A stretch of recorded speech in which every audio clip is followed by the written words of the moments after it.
maintenant, on va rejoindre en ligne, en direct, un expert du pétrole qui nous rejoint, puisque c'est le directeur du Shift Project, mais aussi auteur de l'ouvrage Or Noir, et qui va nous parler de la reconversion que cette industrie, la reconversion plutôt, pardon, que cette industrie entreprend.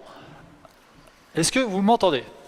Je vous entends très bien. Bonjour. Parfait, très bien. Alors ce que je vous propose effectivement c'est un petit échange sur cette approche, mais pouvez-vous d'abord nous présenter brièvement The Shift Project et sa mission évidemment derrière, s'il vous plaît, Mathieu. Ouais, le Shift Project, c'est une association de loi 1901 d'intérêt général qui a vocation à pousser à la roue de la transition énergétique en produisant des rapports et en tâchant de faire valoir l'intérêt des conclusions de ces rapports auprès de ce qu'il est convenu d'appeler les décideurs. Donc on est à la fois en bon français un think tank, un groupe de réflexion et un lobby.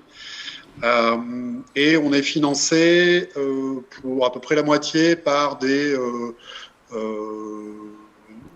acteurs économiques qui consomment beaucoup de matière et beaucoup d'énergie. EDF, la SNCF, Bouygues, Veolia, Vinci, etc. Je précise qu'ils sont minoritaires au conseil d'administration du Shift. Mais bon, voilà, on a vocation à essayer d'éclairer dans Iketnunk, ici et maintenant, dans le monde dans lequel on est, les voies vers une transition pratique, débarrassée des énergies fossiles. Et en cela, on rejoint philosophiquement, sinon sur les résultats, beaucoup de choses qui sont dites notamment par Négawatt. Parfait, merci beaucoup pour cette... On n'est pas d'accord sur le résultat, on est d'accord sur la philosophie d'ensemble. Alors, on le voit, beaucoup d'entreprises pétrolières se diversifient, il y a beaucoup de diversification, et de manière volontairement provocatrice, j'allais vous poser la question, est-ce que c'est le réchauffement climatique qui est l'unique raison de cette diversification dans les entreprises pétrolières? Est-ce que vous pouvez développer votre point de vue là-dessus? Ok, je vais vous partager quelques petits slides. J'espère qu'il y a un écran pour les voir de l'autre côté. Moi, je ne vois pas comment ça se projette, mais je crois que c'est prévu. C'est une petite réflexion à laquelle vous m'invitez et je vous en remercie. Pourquoi est-ce que finalement toutes les majors, ce qu'on appelle les majors dans le monde du pétrole historique, européennes, se sont engagés tout récemment à sortir du pétrole, c'est-à-dire à changer complètement de métier d'ici une génération. Le bal a été ouvert par Repsol, la compagnie espagnole historique, et l'ENI, la grande compagnie pétrolière et gazière italienne, en 2019. Et puis ensuite, en tir rapproché, les trois majors vraiment historiques européennes, BP, Shell et Total, ont également annoncé leur objectif cette année d'être neutre en carbone à l'horizon 2050. Alors, pourquoi est-ce qu'elles font ça? Je pense que c'est évident qu'il y a une pression, au moins symbolique, considérable, exercée sur ces compagnies. On a vu Shell en particulier, une action en justice aux Pays-Bas, qui est la maison, qui est le pays d'origine de la Royal Dutch Shell, condamnant en quelque sorte Shell à s'aligner sur les objectifs de décarbonation des Pays-Bas. Et c'est des objectifs qui sont absolument vertigineux et radicaux lorsqu'on est une compagnie dont le métier, depuis plus d'un siècle, c'est de vendre du pétrole.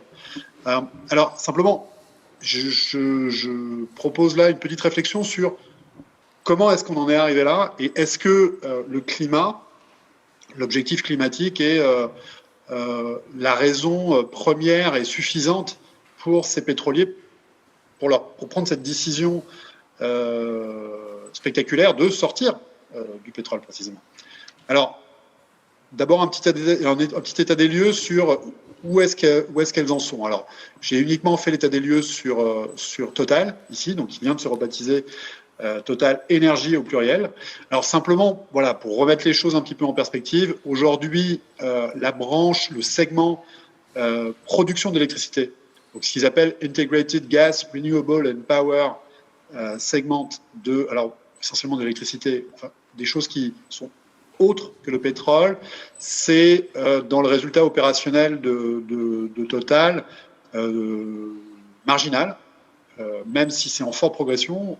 Aujourd'hui, c'est 6% des revenus de Total. Par contre, c'est une part considérable dans des investissements nets, un tiers. Donc il y a un effort d'investissement qui est considérable, mais on peut dire qu'à date, Total demeure essentiellement un marchand de pétrole. Et puis, si on zoome un petit peu sur ce segment power, ce segment électricité, il faut quand même rappeler que voilà, on a une production d'électricité qui est aujourd'hui de 14 TWh, à nouveau en forte croissance, mais c'est tout petit 14 TWh si on compare par exemple à EDF. EDF, c'est plus de 500 TWh, hein, donc voilà.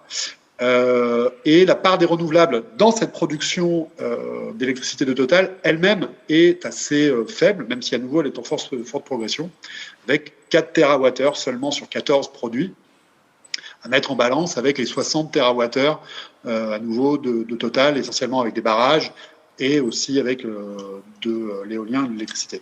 Donc voilà, simplement pour remettre en contexte, Total demeure. Alors, peut-être que ça va changer, et si on regarde l'effort d'investissement qui est fait par Total, c'est un tiers des investissements, donc il y a un vrai effort, mais voilà, la grosse machinerie de Total demeure essentiellement dévolue à la production d'hydrocarbures. Alors, maintenant sur le mobile de cette transition. Alors, il n'y a pas de question d'un point de vue éthique et d'un point de vue de communication. C'est à cause du climat. Il y a une forte pression de la société civile et de plus en plus des actionnaires, pas encore beaucoup des actionnaires, mais quand même un petit peu, chez Total en tout cas. Mais voilà, la question c'est pourquoi ? Pourquoi prendre le risque d'un tel changement de pied stratégique? Est-ce que c'est uniquement pour des raisons éthiques? Là où il y a toujours beaucoup de clients dans les stations-service de Shell, de BP et de Total. Donc il n'y a pas tellement de raisons aujourd'hui, et peut-être qu'il n'y a même pas de raison de blâmer les pétroliers de continuer à vendre du pétrole lorsque il y a toujours beaucoup de clients dans les stations-service. Alors simplement, voilà, un petit pas de côté au Shift Project, on s'intéresse beaucoup à la question des limites physiques à la croissance.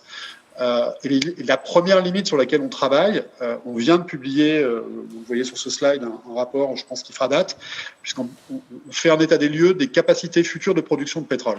Et en fait, il y a un vrai sujet avec ça, dont les pétroliers, en tout cas dont M. Pouyanné, en tout cas les patrons des grandes compagnies pétrolières n'aiment pas beaucoup parler, par contre, qui est un secret de polichinelle pour tout pétrolier, c'est que les pétroliers ne trouvent plus de pétrole. Les pétroliers ne trouvent plus de pétrole conventionnel, en tout cas.